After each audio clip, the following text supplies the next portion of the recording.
Hello dear students. Dear student, जैसा कि अभी हमने देखा, हमने एक लाइव क्लास ली है डॉल्फिन सीरीज में, जहां पे हमने बायोकेमिस्ट्री कवर की। अब आपकी इसी के साथ चलेगी पहचान सीरीज, जहां पे मैं उसी टॉपिक के जो जो चीजें पढ़ाई हैं उसके क्वेश्चन कराने वाला हूं।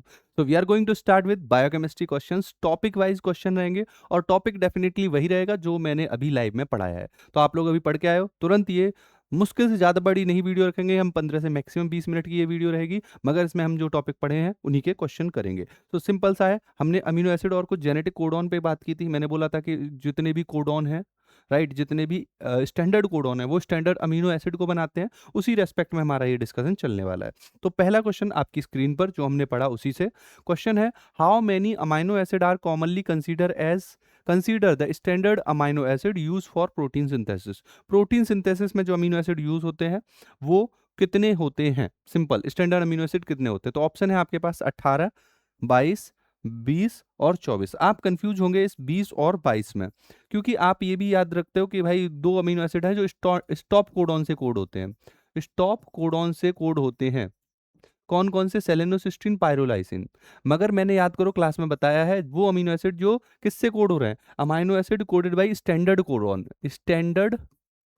स्टैंडर्ड कोडॉन से जो कोड होंगे, वो जो स्टैंडर्ड कोडॉन से कोड होंगे वो है ना स्टैंडर्ड कोडॉन। तो और उससे कितने कोड होते हैं अमीनो एसिड? कितने कोड होते हैं? 20 अमीनो एसिड। तो 20 अमीनो एसिड हमारे स्टैंडर्ड अमीनो एसिड है, स्टैंडर्ड कोड, ये हमारे अमीनो एसिड है। तो सिंपल है, हमारा आंसर 20 आ जाएगा। क्लियर है? इतना समझ में आया? यस। स्टॉप कोडॉन से पायरोलाइसिन और सेलेनोसिस्टीन आते हैं। हम इनको मार्क नहीं कर रहे हैं, हम स्टैंडर्ड कोडॉन की, स्टैंडर्ड अमीनो एसिड के केस में 20 ही लेंगे, इसलिए। बराबर है? क्लियर? अभी हमने यही टॉपिक डिस्कस किया है। नेक्स्ट देखो, विच of the following amino acid is a chiral. A chiral, आप याद करो, मैंने अभी क्लासिफिकेशन बताया था, तो अमीनो एसिड में बताया दो टाइप के हैं, standard, non standard amino acid. Standard और नॉन स्टैंडर्ड। स्टैंडर्ड में with chiral with chiral carbon और विदाउट। और विदाउट कायरल कार्बन में हमने एक ही नाम पढ़ा था, ग्लाइसिन।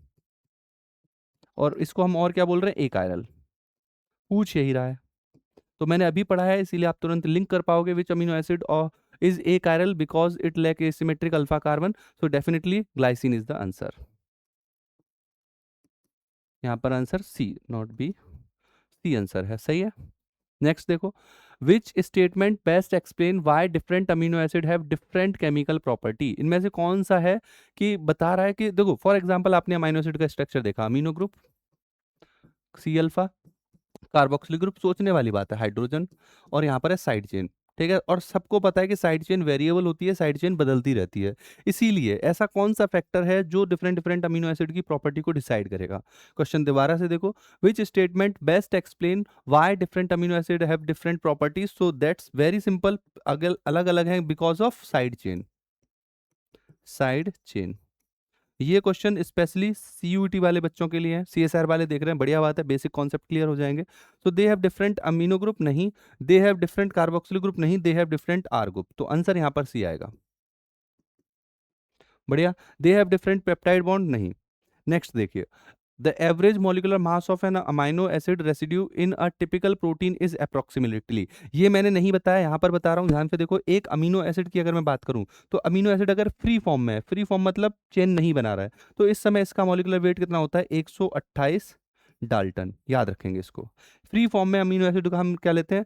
128 डाल्टन। जब वो चेन में है, चेन में मतलब पेप्टाइड बॉन्ड के साथ है, एन नंबर ऑफ जुड़े हुए हैं, तो इस समय हम इसको अमीनो एसिड ना बोल के बोलेंगे अमीनो एसिड रेसिड्यू। क्या बोलेंगे? रेसिड्यू। एक अमीनो एसिड जो एक चेन में है उसको हम बोलेंगे अमीनो एसिड रेसिड्यू, और इसका मॉलिक्यूलर वेट हम रखते हैं 110 डाल्टन। याद रखना इस बात को, 110 डाल्टन। क्यों? क्योंकि जब ये बनता है तो यहाँ से एक हाइड्रोजन और एक इधर से OH निकल जाता है, राइट। हाइड्रोजन पे कितना मॉलिक्यूलर वेट होता है? एक होता है। हाइड्रोजन तो दो हाइड्रोजन निकल रहा है, एक ऑक्सीजन, ऑक्सीजन पे होता है 16। तो 16 और 2 18, इसीलिए 18 यहाँ से आपने माइनस किए, तो यहाँ पर 110 डाल्टन मॉलिक्यूलर वेट आ गया। ठीक है, ये इन्फॉर्मेशन कुछ कुछ याद रखना, इन्फॉर्मेशन में क्वेश्चन के साथ दूंगा, इसीलिए ये सीरीज इंपॉर्टेंट है। जितने बच्चे इसको देख रहे हैं, याद रखना, ये रेगुलर बेसिस पे देखनी है, क्योंकि जो मैं क्लास में करा रहा हूँ, कई बार क्वेश्चन में जो चीजें होती हैं वो थोड़ी सी एक्स्ट्रा होती हैं, थोड़ा सा अंतर होता है, और यही अंतर बहुत बड़ा डिफरेंस क्रिएट करता है कि आपने सब कुछ पढ़ा है फिर भी आप क्वेश्चन गलत करके आ रहे हो, क्योंकि आप ये नहीं समझ पा रहे क्वेश्चन पूछ क्या रहा है और मुझे जवाब क्या देना है। यही ब्रिज मैं यहाँ क्लियर करूंगा इस पर्टिकुलर सीरीज में। पहचान सीरीज में असली पहचान बनाने का समय है। मतलब इसीलिए मैंने इसको ऐसा नाम दिया है कि यहाँ पर हमको क्या करना है, जो हम चीज़ें पढ़ रहे हैं, अगर वो हम अप्लाई नहीं कर पा रहे और क्वेश्चन सॉल्व नहीं कर पा रहे तो क्या मतलब है, राइट? सो अपने सब्जेक्ट को और बेहतर तरीके से पहचानने के लिए ये सीरीज़ है, सही है? बायोकेमिस्ट्री को और हम रगड़ के पढ़ेंगे यहाँ पर और सीखेंगे क्वेश्चन कैसे लगाने हैं उसके। तो यहाँ पर क्वेश्चन क्या बोल रहा है? Average molecular weight of mass of an amino acid residue. Residue word मैंने अभी यहाँ पर जैसे क्लियर किया। अब ये हो सकता है रेसिड्यू मैं पढ़ाते समय ना वर्ड यूज़ करूँ या वहाँ पे ना मिस हो जाए। तो ये क्वेश्चन में तो आ रहा है ना, क्वेश्चन में कैसे इसका मीनिंग निकालना है, इसलिए है ये पहचान सीरीज़, याद रखना। ओके, सो यहाँ पर ऑप्शन आपको 110 डाल्टन दिया हुआ है, so yes correct answer is C. Is it clear? बढ़िया, आगे। Which of the following represent the correct relationship between codon and amino acid. अब ये देखो, ये एक्स्ट्रा है, कोडॉन और अमीनो एसिड के रेस्पेक्ट में। हालांकि ये मैंने क्लास में उतना डिटेल में नहीं पढ़ाया, मैंने सिंपली बताया था स्टैंडर्ड अमीनो के एसिड के बारे में, बट क्वेश्चन तो कैसे भी बन सकता है ना, तो ये आपको यहां देखने को मिलेगा। Every codon specify unique amino acid. क्या सारे के सारे स्टॉप कोडॉन अमीनो एसिड बनाते हैं? नहीं। तो एवरी कोडॉन यहाँ पर पता है क्या, किस चीज किस लिए गलत है, क्यों यहाँ पर ये एवरी कोडॉन, स्टॉप कोडॉन सारे के सारे नहीं बताते ना। क्या सारे अमीनो एसिड को कोड करेंगे? नहीं। तो ये स्टेटमेंट इसलिए गलत है। Multiple codon can specify same amino acid, yes. G G G glycine को कोड करता है, जी जी सी ग्लाइसिन को कोड करता है, जी जी ए ग्लाइसिन को कोड करता है, जी जी यू ग्लाइसिन को कोड करता है। तो मोर than one codon can specify single amino acid same amino acid, yes. तो ये बात सही है। Every amino acid only one codon, नहीं। हर अमीनो एसिड के लिए नहीं, देखो यहीं पे दो दिखा दिए मैंने। Stop codon specify amino acid, नहीं। राइट, तो यहां पर हमारा आंसर बी आ जाएगा। Answer is B. अगला क्वेश्चन देखिए, which amino acid is incorporated into the protein in response to UGA. देखो, उआ, उगा, वाग, ये आपको देखना और समझना पड़ेगा कि स्टॉप कोडॉन में आपको क्या देखना पड़ता है कि स्टॉप कोडॉन में भी कई सारी कंडीशन में क्या होता है कि अमीनो एसिड कोड होते हैं, याद रखना, ठीक है। सो आप यहां पर याद रखिए, उगा के केस में, उगा में उगता है क्या, सेलेनोसिस्टीन। ये हालांकि नेक्स्ट क्लास में मैं लेके भी आऊंगा, याद रखना। उगा क्या करता है, सेलेनोसिस्टीन बनाता है, ठीक है। सो ये सारे के सारे नहीं बनाते, मगर उगा, यू जी ए, उगाए, मैंने इसको ऐसे पढ़ाता हूँ, उआ, उगा, उआग, है ना। ओछर ओपर अंबल ऐसे ही बोलते हैं, उआ उगा उआग, ओछर ओपल अंबल। ये हम आगे सेशन जब लेंगे तब यहाँ पे पढ़ाऊंगा। सेलेनोसिस्टीन यहाँ ध्यान रख सकते हैं, आंसर यहाँ पर बी आ गया। तो देखो, क्वेश्चन लगाते समय आपको एक्स्ट्रा इन्फॉर्मेशन भी मिल रही है। During translation primary role of ribosome is synthesize amino acid. क्या सिंथेसाइज अमीनो एसिड करता है? नहीं। रेप्लिकेशन डीएनए, क्या डीएनए रेप्लिकेशन करता है राइबोसोम? नहीं। तो क्या करता है? Facilitate formation of peptide bond and translation of mRNA, yes. ये इंफॉर्मेशन बहुत बेसिक इंफॉर्मेशन है। क्यों हम यहाँ अमीनो एसिड में जोड़ रहे हैं इसको? इसलिए जोड़ रहे हैं क्योंकि ये सब्जेक्ट ऐसा नहीं आइसोलेट होता हो, बायोकेमिस्ट्री हर जगह यूज होगा, तो आप अदर जगह से रिलेट करते हुए चलोगे। यहां पर मैं यही करूंगा, क्वेश्चन पढ़ाऊंगा, कंटेंट कराऊंगा और इसको अदर सब्जेक्ट से भी रिलेट करूंगा। मैं ही तुमको मॉलिक्यूलर बायोलॉजी पढ़ाऊंगा, मैं ही तुमको बायोकेमिस्ट्री पढ़ाऊंगा, सेल बायोलॉजी भी मैं पढ़ाऊंगा। अपने आप चीजें लिंक होती जाएंगी। कई बार यही होता है कि हमने बायोकेमिस्ट्री अलग टीचर से पढ़ ली, मॉलिक्यूलर बायोलॉजी से अलग से पढ़ ली, तो फिर लिंक नहीं होती चीजें। ये प्रॉब्लम यहां नहीं मिलेगी। फैंटास्टिक तरीके से एकदम डिटेल में सब कुछ मैं कवर करा दूंगा आपको, ठीक है। तो यहां पर हमारा आंसर क्या है? सी। अगले क्वेश्चन की तरफ बढ़ते हैं। विच of the following statement about standard amino acid is correct. Standard amino acid के रेस्पेक्ट में कौन सा स्टेटमेंट है जो करेक्ट है, ठीक है। चलो देखते हैं। Amino acid have amino group carboxyl group side chain, सही बात है। 22 standard amino acid are use in ribosome mediate protein synthesis. क्या ये सच है? क्या ये सही है? जल्दी से बताओ, क्या ये सही है? मुझे नहीं लग रहा है ये सही है। Average mass of amino acid is 110, average mass of an amino acid residue, yes, ये बात तो सही है। आर यहाँ पर एब्सोल्यूट मैनर में सही है, तो आर अगर यहाँ पर सही है तो हमारे सी और डी में से ही ऑप्शन बचते हैं, ठीक है। यस, एक बार को हम इसको भी सही मान सकते हैं। तो ये देखो 22 अमीनो एसिड, देखो कई बार क्या होता है, कई बार देखो ये चीज मैं बता रहा हूँ कि कई बार हम जो पढ़ते हैं और जब क्वेश्चन में देखते हैं वहाँ कॉन्ट्राडिक्शन मिलता है। उस समय देखो दो तरीके की इन्फॉर्मेशन होती है, एक एब्सोल्यूट इन्फॉर्मेशन, एक जनरलाइज्ड इन्फॉर्मेशन। जनरलाइज में मैं थोड़ी सी चीज़ें दोनों साइड में बोल सकता हूँ।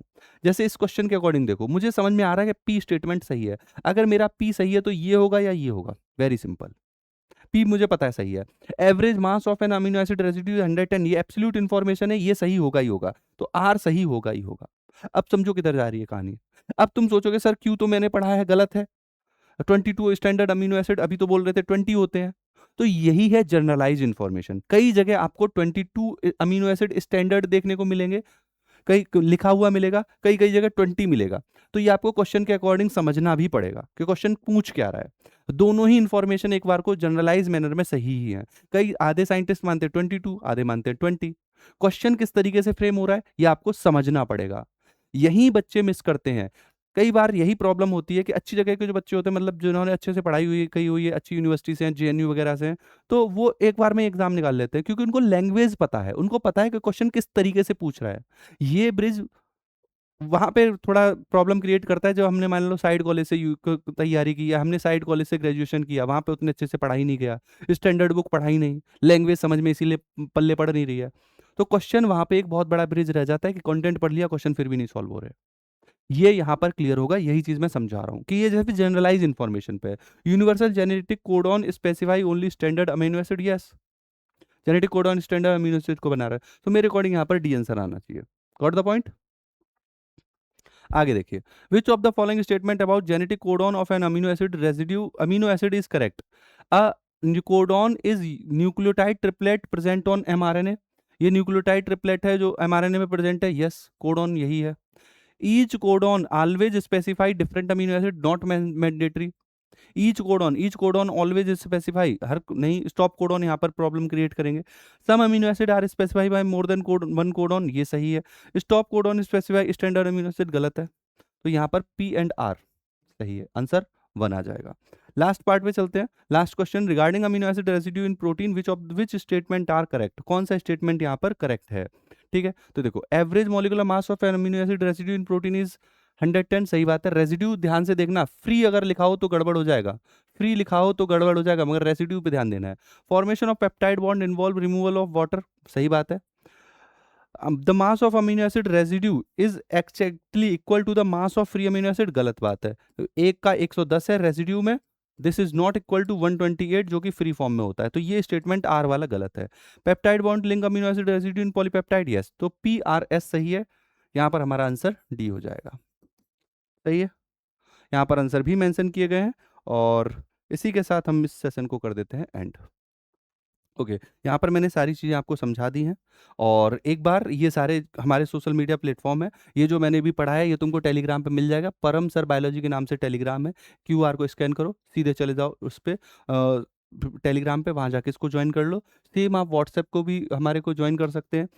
इंस्टाग्राम पे भी आप हमारे साथ जुड़ सकते हैं, यहाँ पे अपडेट मिलेगी। आप इस पीडीएफ को शेयर भी कर सकते हैं अपने दोस्तों के साथ, और बोल सकते हैं कि भाई इस यूट्यूब को सब्सक्राइब कर लीजिए चैनल को, यहाँ पर यूट्यूब का लिंक दिया हुआ है। मिलते हैं नेक्स्ट सेशन में। Bye bye, take care, thank you so much and love you all, bye bye.